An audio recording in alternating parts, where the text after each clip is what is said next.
10 years from now, I don't know really what I'd be doing, but I think who I'll be as a person will...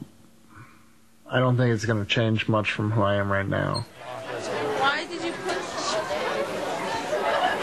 Oh, freezing. I could be doing a lot of different things. I guess that could be decided at college in the next 4 years if I actually figure out what I want to do. I think I'll be happy with whatever I'm doing, because I don't think I would do something for any amount of time. I don't think I'd have a career in something that I didn't want to be doing, which means I probably won't be working in an office type situation. I don't think I ever want to have a cubicle.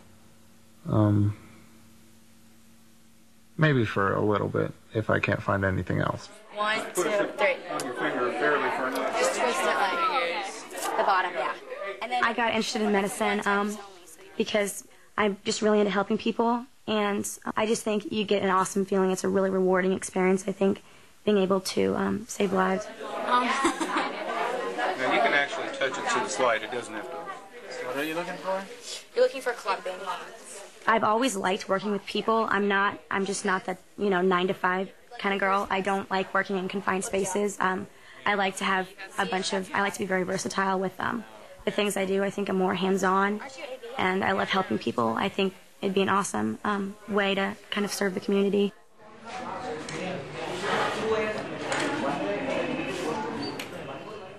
Diode positive. Yeah? From diode negative, Diode to we should go to parallel. ammeter. Yes. Good. Get a clock table. Right now, my career is already chosen. I know what I'm going to do. I know what engineering life is because my sister did the same thing, and I have enough background on that, and I know I want a master's degree, and probably even a PhD degree after that. Do calculation individually. All of you take the data, do the calculation individually. Nobody should say, I don't know how to find the tangent later. 3 of you are doing, take your paper, do the calculation. Why are you standing simply there? My dad did physics, went into physics. My sister's favorite subject was physics, and it was like, learning physics was easier because when I came home, if I had a doubt, I could either go to my sister or my dad.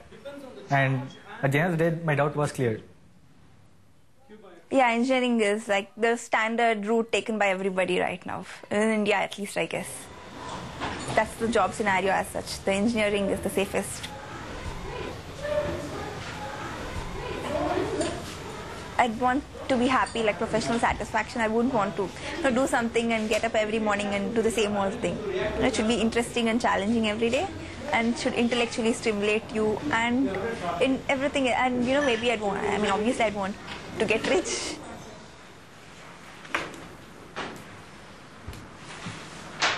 Uh, 现在高三学习是内是累，但是我觉得这是一个是一种挑战，还有我总会有一种感觉，我预见到那个以后可能还会比这个要累啊。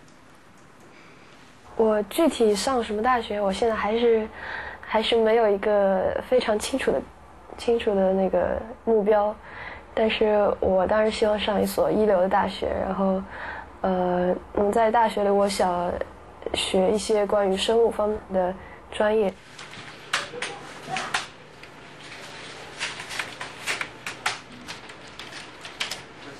真的没有远大理想，因为我不敢有远大的理想，只是觉得假如不成功的话会挺失望的，所以说我就从来没有什么远大理想，就觉得能这样子已经挺不错的。然后假如不想的话，然后又成功了，我会觉得会有一点惊喜的感觉，所以说我挺喜欢这种感觉。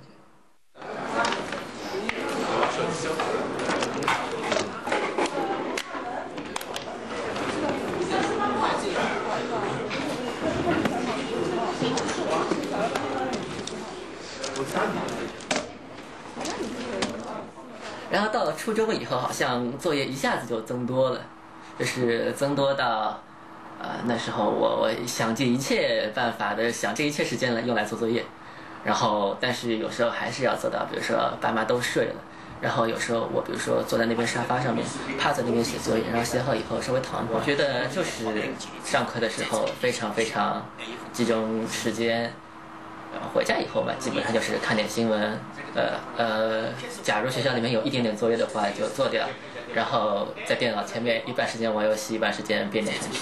去 A 分子题，4分之几。好，下课。同学们再见。好，下课。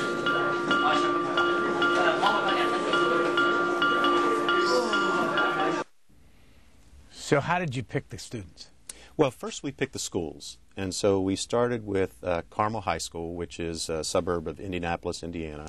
Carmel is ranked in the top 3% of public high schools in the country. It's a very well-funded school. They have a $30 million football stadium. They have an indoor Olympic swimming pool, a 3,500-seat auditorium, genetics lab, as you saw there. And then we went to Bangalore and Shanghai and looked for schools where the socioeconomic background of the parents was similar to what we saw in Carmel. So these are all three high-performing upper middle-class schools in all three countries. Then once we selected the schools, because I wanted to show what the countries are aspiring to. I mean, these are the schools that you wish every school looked like these schools. And then once we picked the schools, we asked the administrators at each school to give us 10 to 15 students who were first in the top 5% of their class academically, and then secondly, were held in high regard by their peers. And what you see in America, Neil, for example, is the student body president. He was the captain of the football team, active in the school newspaper. And so that, and he's academically, has a very high grade point average. So then you go to China, the two Chinese students, the young man is #1 in math in his class. So he has high academic standing, but his peers look up to him because he is the smartest mathematician in the class. So it's just an interesting cultural difference as to what the students look to as their leaders in their high school classrooms. What role did you play in the film itself? Well, I was executive. Well, first I created the idea because of what I saw in education in schools in India, China, and in the U.S. And then I was executive producer, which means I funded the entire film myself. And then I hired a director, Chad Heater, and a producer, Adam Rainey, who had done documentary films for PBS Frontline and had done films in India and Brazil, so they had experience in other countries. And they had also been in Teach for America, so they had taught. And it was just a really good combination. Ultimately, 100 people worked on the film in 3 continents. We had film crews in 3 continents. And then I was involved in the editing of the story, of the storyline, and then have been involved in promoting the film. What did it cost you? I spent $500,000. Why are you doing this? What I saw, Brian, in the classrooms in both India and China made me extremely concerned for America's economic future. And I believe that you can predict the economic future of a country by talking to the first graders or the 7th graders in schools in different countries and listening to their aspirations.